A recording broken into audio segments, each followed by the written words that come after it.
Hey guys, how you doing? My name is Dr. Tom LaHue. Welcome to my channel.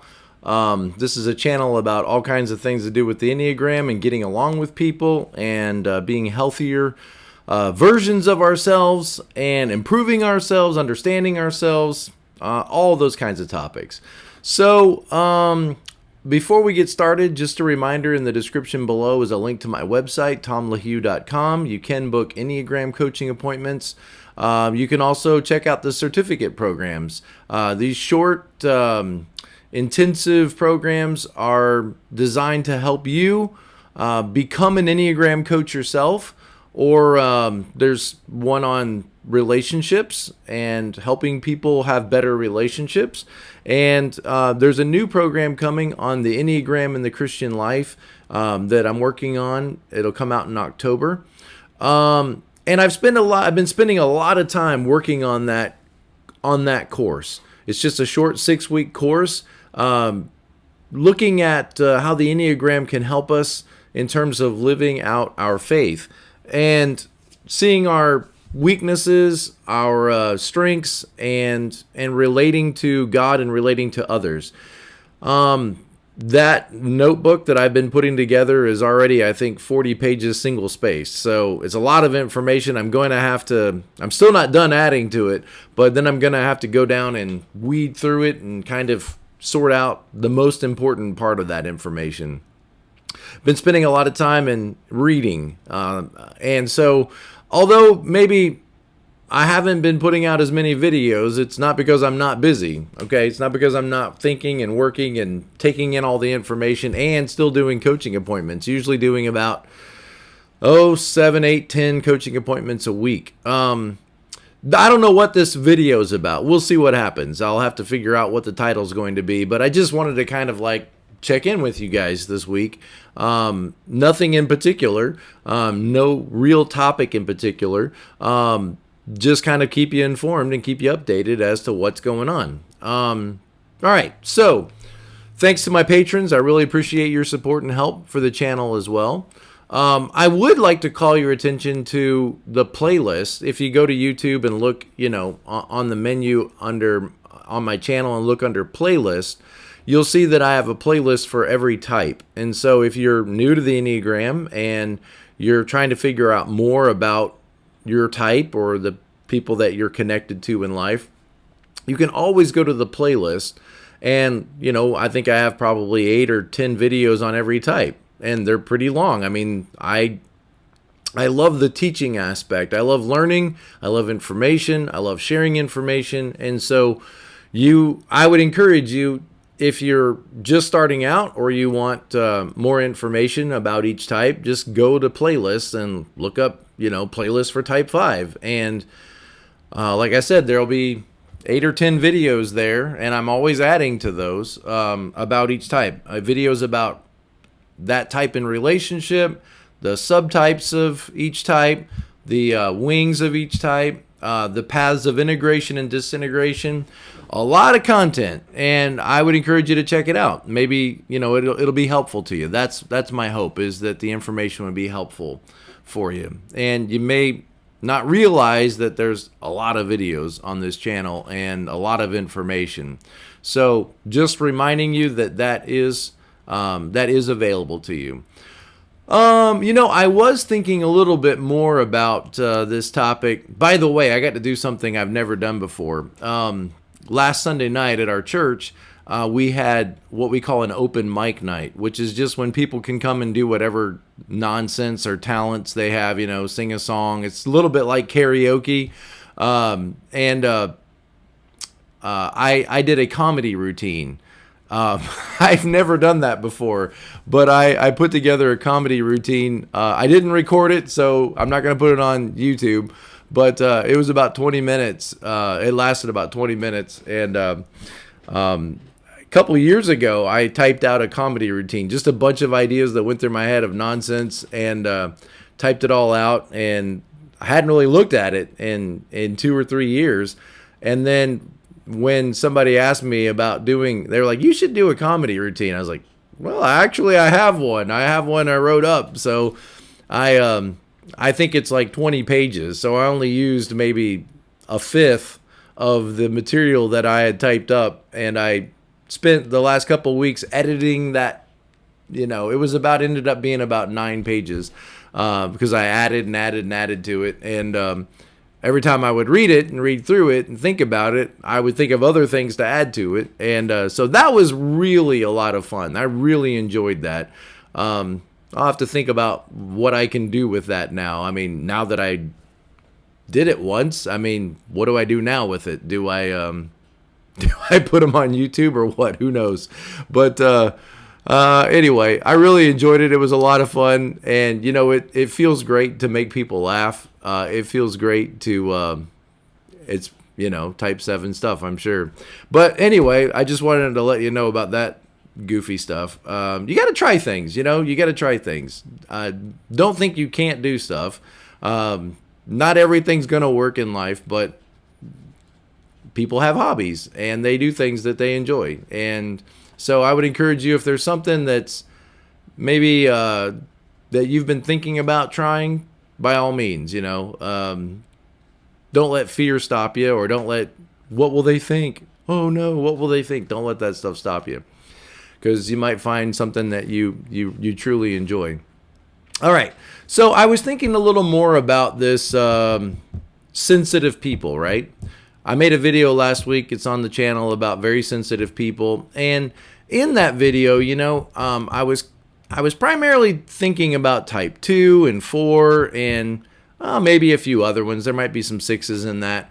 But as I was thinking about it this week, I was thinking, in a sense, isn't every type sensitive, just toward different things? In other words, we might look at the sensitive people and say, oh, they're so sensitive, they get their feelings hurt so easily. I wish that they would not wear their feelings on their sleeves. But then when I was really thinking about it, I was like, maybe every type is sensitive in their own way.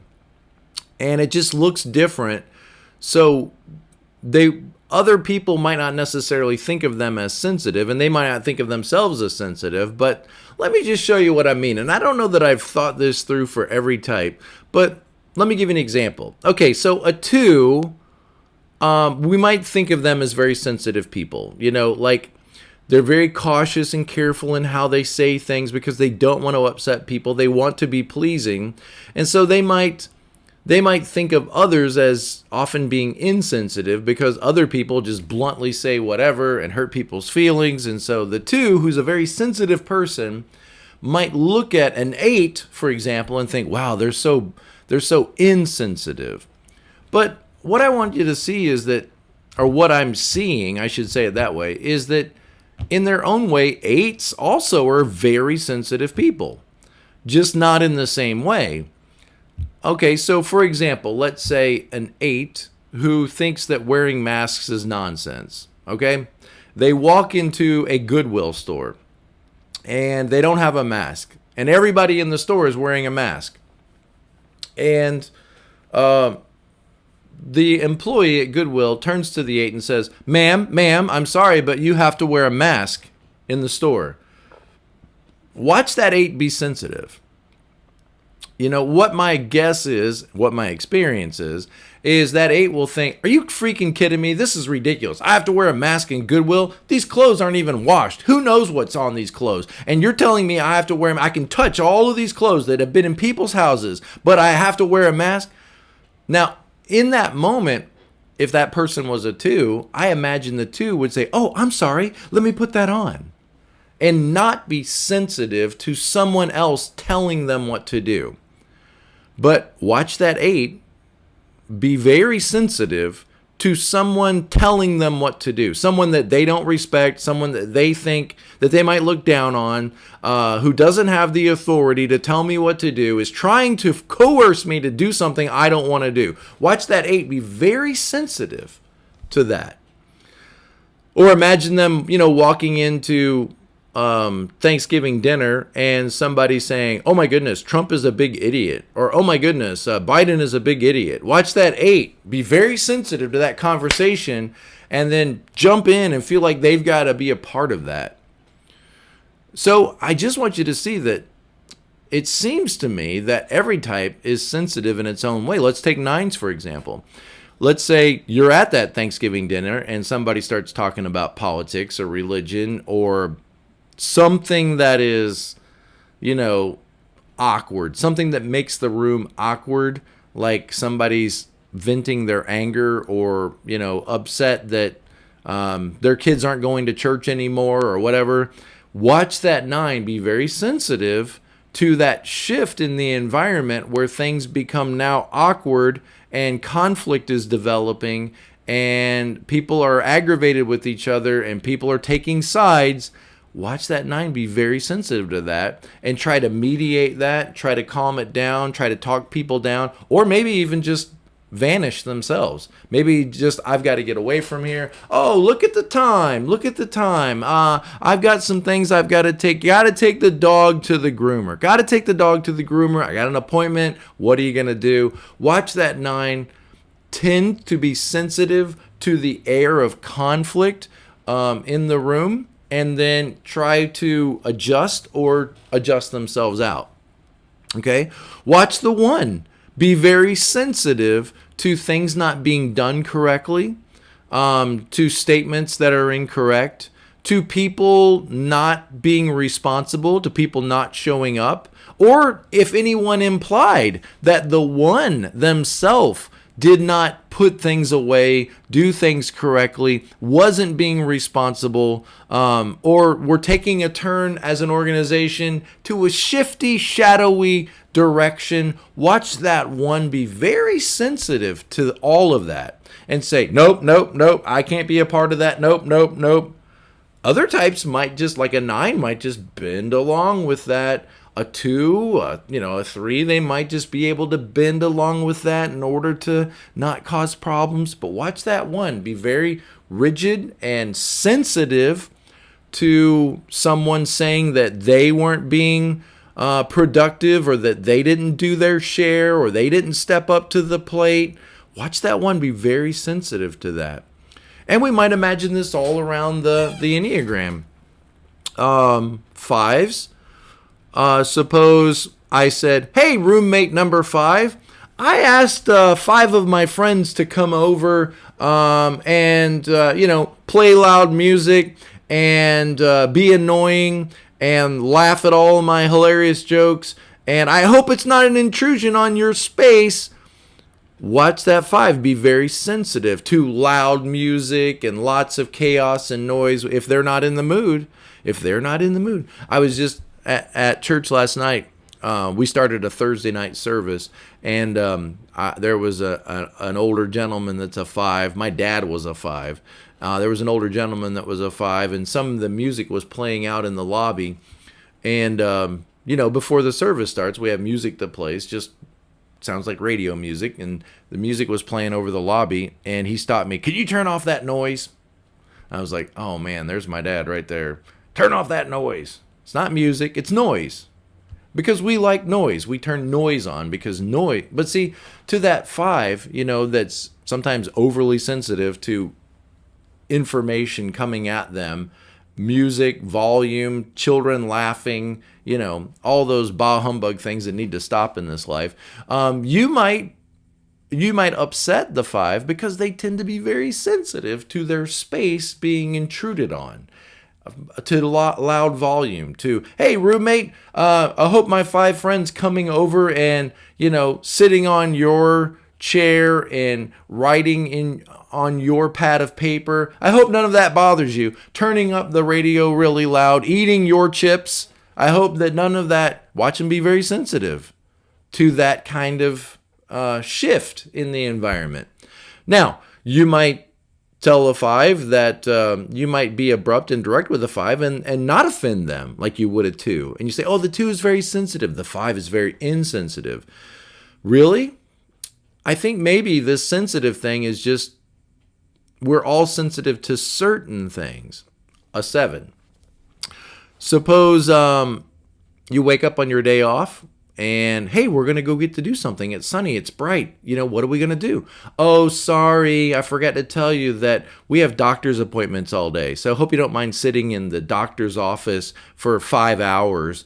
watch that 7 be very sensitive to what? We got to go to the doctor's office all day? Or, hey, we're going to go to the Magic Kingdom. It's going to be great. Oh, sorry, we have to leave it. We can't get there until noon, and we probably need to leave at 5. So there's that. What? We're not going to get to do all the things? We're not going to get to enjoy the whole day there? Why do we have to go it later? Oh, we have to take grandma to the I almost said veterinarian. Sometimes when these things are spinning in my head, they don't always click out right. But we got to take grandma to the veterinarian. So, because grandma's a dog, I guess. Anyway, watch that 7 be very sensitive. Or watch, if somebody comes in and they're very grumpy and they're just kind of in that angry mood, watch the 7 be very sensitive to that. Like, oh, a dark cloud just entered into the house. I need to blow that out with some humor, some levity, some lightheartedness, because we need to get sunshine back into this house. I can't have that gray cloud in the house. And if I can't get that sunshine back in the house, then watch me maybe just disconnect from that person and move away from them, because I don't want all that, that grayness, that darkness around me.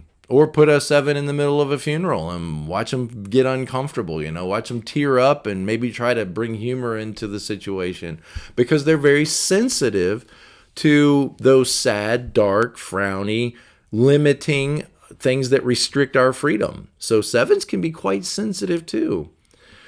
I'll have to think about the 3. That one, I have to think about the 3. Maybe, if you said, well, we've reached our capacity, we're not going to be able to, reach any higher or accomplish anything else. I wonder if the 3 would start to get very sensitive about, what am I doing here? What's the point of all this?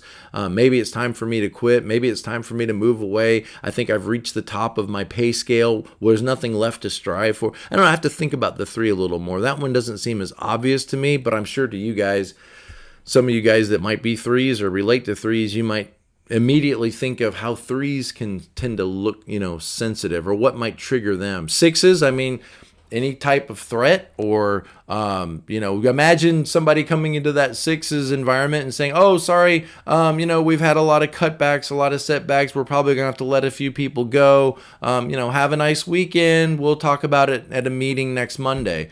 Watch that 6 be very sensitive to that information. We all would, right? But just, I think of proverbial, like that 6 being very sensitive to what, who knows what. I need to make phone calls. I need to do something, because why? They're very sensitive. Remember, the idea of sensitive, I think, is that the oil is underneath the surface. It's right there underneath the surface. And when somebody sticks their shovel in, the oil starts to come up, and whoa, all of these fears, all of this shame, all of this anger, it's right there under the surface. You tend to blame the person with the shovel, like they caused all of these feelings. But really, those feelings are just probably a part of our type. And they might give the occasion for those feelings to well up. And then we're like, oh no, I worked so hard to keep those fears down. I worked so hard to keep that anger down. I worked so hard to keep that shame down. And now that person has stuck their shovel in the ground again. And there it all is again. And now I'm angry at them, or I'm afraid, or I'm frustrated with them because they brought all of these feelings back up. And I might tend to think they caused me to feel this way.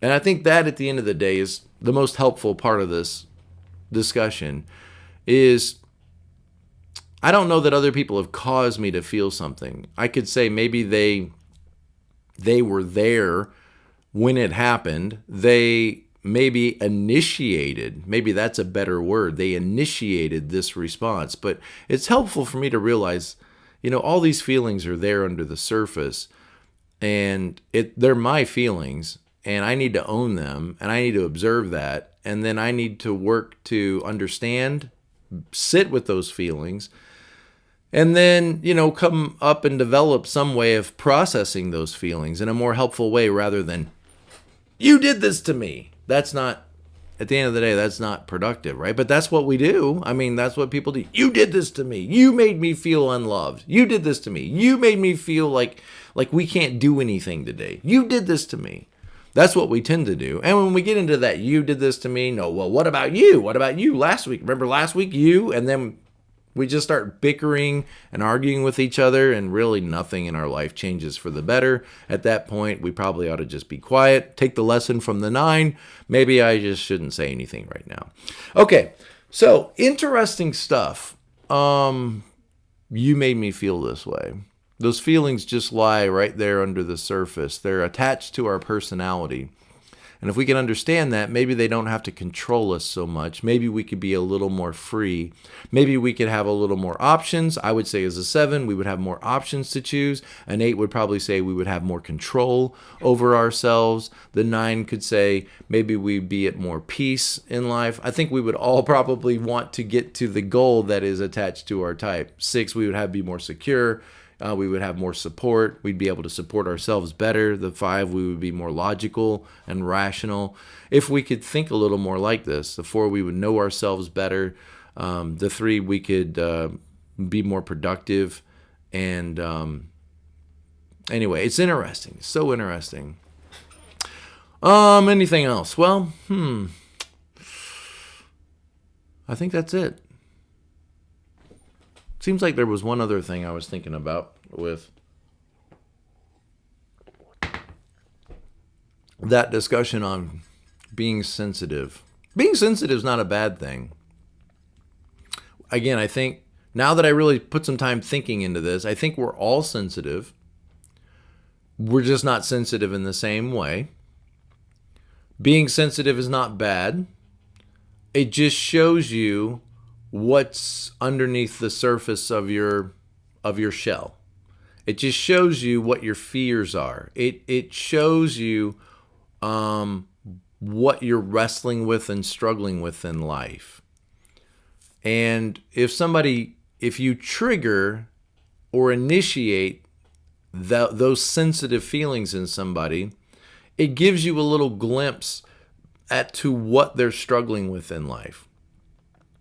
If you're making them feel unwanted, you're making them, quote, feel like they can't be themselves, or you're making them feel like they're trying to be manipulated or controlled, it kind of gives you a little glimpse as to what they're pushing against in life. Like they don't want to be, the whole thing is, I don't want to be manipulated and controlled, or I don't want to feel unwanted, or I don't want to feel limited in my options, and you're making me feel limited in my options.